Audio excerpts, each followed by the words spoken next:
단 한 방울의 혈액으로 200여 가지의 질병을 진단하겠다. 인류를 주사바늘 공포로부터 구하고 질병 지도를 완벽히 만들겠다. 이런 비전을 가지고 무려 한국 돈으로는 8,600억 달러를 모금했지만 결국에 사기로 밝혀진 테라노스의 창업자 엘리자베스 홈즈에 대해 다뤄보려고 합니다. 안녕하세요. 서울경제 실리콘밸리 특파원 정혜진입니다. 오늘은 단 한 방울의 혈액으로 200여 가지의 질병을 진단하겠다. 인류를 주사바늘 공포로부터 구하고 질병 지도를 완벽히 만들겠다. 이런 비전을 가지고 무려 한국 돈으로는 8,600억 달러를 모금했지만 결국에 사기로 밝혀진 테라노스의 창업자 엘리자베스 홈즈에 대해 다뤄보려고 합니다.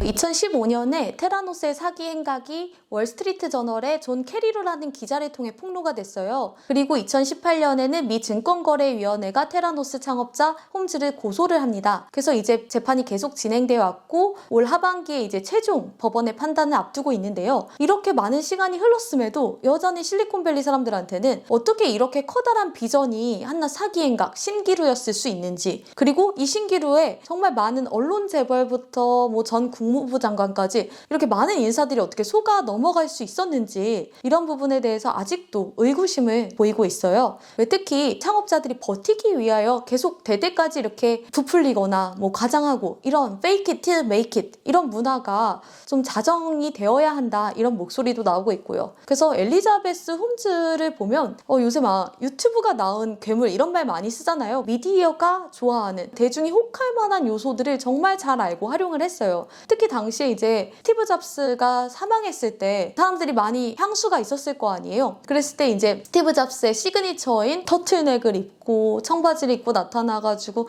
굉장히 감성적인 스피치를 하면서 동굴 같은 목소리로, 그러다 보니까 이제 사람들이 스티브 잡스는 갔지만 제2의 스티브 잡스가 나왔다. 그래서 당시 언론이나 미디어에서도 제2의 스티브 잡스를 찾던 차에 너무 적합한 사람이었던 거죠.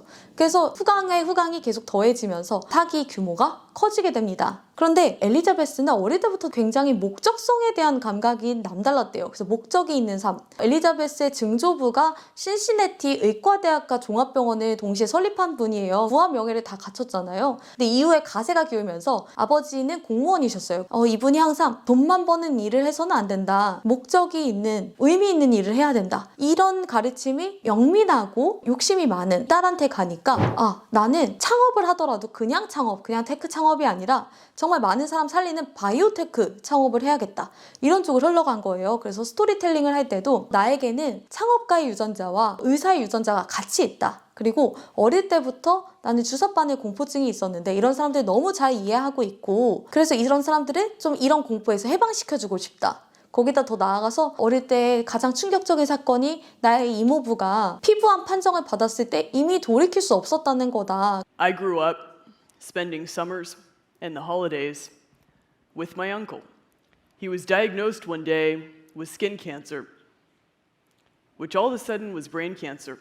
그래서 다른 사람들은 미리 진단을 해서 나같이 사랑하는 가족을 잃는 아픔이 없었으면 좋겠다. 그 일을 내가 해주겠다. 이렇게 한 거예요. 그러니까 많은 사람들이 이 비전에 굉장히 놀라고 감동을 받았죠. 근데 이제 비전이 너무 크고 아름답잖아요. 그러다 보니까 상대적으로 이걸 어떻게 그러면 세부 사항을 실천할 것인지, 이거에 대해서는 사람들이 생각보다 잣대를 세게 안 댄 거죠. 그래서 여기서부터 문제가 벌어집니다. 당시 이제 엘리자베스 홈즈는 스탠퍼드 대학 화학공학과를 이제 2학년 때 중퇴한 학생이었어요. 화학공학 그리고 여기에다가 바이오 분야는 단순함의 천재가 나올 수 있는 구조가 아니라 아카이브를 계속 쌓아가야 연구를 발전시키거나 새로운 걸 응용할 수 있거든요. 단순히 기술에 대한 아이디어 하나, 한 방울의 혈액으로 200여 가지를 진단하겠다, 이렇게 나왔는데 이거를 이제 세부적으로 할 방법은 아직 마련이 안 된 상태였어요. 당시에 미세 유체 시스템, 이거를 이제 해보려고 막 팝니다. 근데 3년 동안 성과가 없었어요. 그리고 엘리자베스 자체도 회사 내에서 과학자나 기술자 역할을 하지 않았거든요. 그러다 한 직원이 휘스나라는 접착제를 이렇게 분배하는 로봇을 주문해가지고 그 막 개조해보기 시작해요. 혈액 샘플 넣고 카트리지 넣어가지고 시약과 만나면 광선 반응이 나온다. 그럼 광신호를 방출한다. 이렇게 된 거예요. 이건 사실 화학 발광 면역 분석법이라고 당시에 너무 흔한 기술이 기술이었어요. 그래서 전혀 새로울 게 하나도 없었는데 엘리자베스 홈즈 마음에 들었던 게 딱 하나 있습니다. 가정에 들여놓을 수 있을 정도로 작은 사이즈로 나왔다는 거예요. 엘리자베스가 당시에 스티브 잡스의 굉장히 많은 영향을 받았는지 소형화, 굉장히 작게 그리고 또 아름답게 만드는 거에 대해서 굉장히 신경을 썼어요. 그래서 피도 반드시 한 방울이어야 한다. 그리고 제품은 반드시 에어팟 같이 유려한 느낌을 보여야 한다. 이런 걸 되게 강조해요. 그래서 어떤 날은 직원들이 허쉬 초콜릿을 이렇게 테라노스를 상징하는 그런 의미로 취업 설명에 이렇게 전시를 해놨어요. 그랬더니 불같이 화를 내면서 허쉬 초콜릿은 우리의 비전을 보여주기에는 이 혈액 한 방울 치고 너무 크다고 막 역정을 냈고 그런 식으로 보여주기에 굉장히 집착을 했었습니다. 근데 이제 여기에서 아직 완성도 되지 않은 제품을 가지고 막 매출 전망까지 부풀리는 일이 벌어져요. 그래서 내부에 고발이 가서 이 사진이 엘리자베스 홈즈를 해임시킬 계획을 합니다. 그래서 이제 통보를 받는 자리에서 엄청난 기지를 발휘한 거예요. 그래서 오히려 역설득을 시켜버려요. 그래서 CEO 자리를 지키고 내부 고발을 한 직원들을 모두 해고시킵니다. 그래서 더욱 강력한 CEO 체제를 구축했죠. 근데 여기서 이제 이 사진 면면을 한번 볼 필요가 있는데요.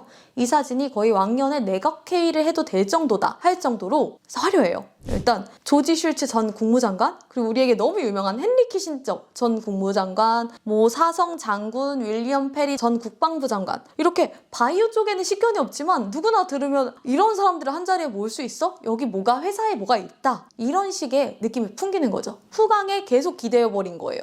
본인 자체도 후광이 있는데 이 사진의 후광으로 거의 넘사벽으로 만들어버리는 거죠.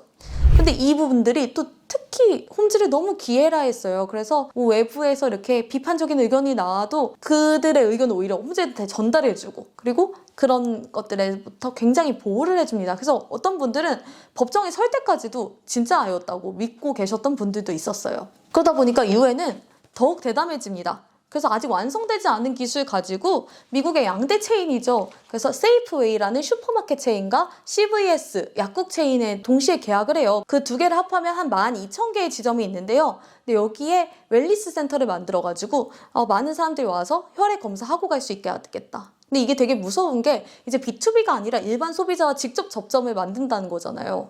그래서 환자들에게도 속일 의도가 있었다. 이 부분이 무죄 판결이 났는데 논란이 아직까지 있는 부분이에요. 그래서 당시 세이프웨이도 굉장히 손해를 봤는데 3천억 달러를 이제 테라노스에 대출을 해주고 이 CEO는 뭐 몇억 달러를 투자해서 내부 공간에 다 구축합니다.